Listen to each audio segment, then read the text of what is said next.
Supreme court central empowered కమిటీని హైదరాబాద్ పంపించింది. నిన్ననే మేము వీసీ గారిని కలిసినాము, రిజిస్ట్రార్ గారిని కలిసినాము. వాళ్ళు ఎన్నో డాక్యుమెంటేషన్స్ ఇచ్చిండ్రు.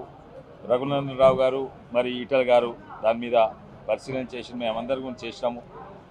ఈరోజు ఎంపవర్డ్ కమిటీ కలిసి మాకు తెలిసినవన్నీ కూడా వారికి తెలియజేసినాము. మా దగ్గర ఉన్న డాక్యుమెంట్స్ అని తెలియజేసినాము. చరిత్రలో ఇంతకు ముందున్న ప్రభుత్వాలు ఏం చేసినాయి, ఆ 25 ఎకరాలు బయటికి ఇచ్చేసిండ్రు.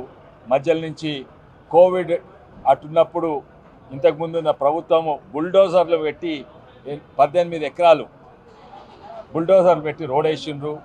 తర్వాత ఇంతకుముందున్న ప్రభుత్వము టీఎన్జిఓస్కు భూమి ఇచ్చింది.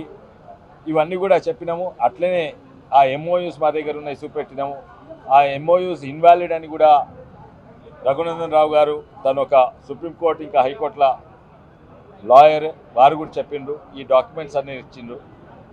వాళ్ళు ఇవన్నీ కూడా నోట్ చేసుకొని వాళ్ళు తప్పనిసరిగా అక్కడ రిపోర్ట్ అందిస్తారని మేము అనుకుంటున్నాము. తప్పనిసరిగా న్యాయం జరుగుతుంది. మేము అడిగేది ఏంటంటే ఇది విద్యారంగానికి అవసరము, అదే ఇది పర్యావరణం కాపాడాలి.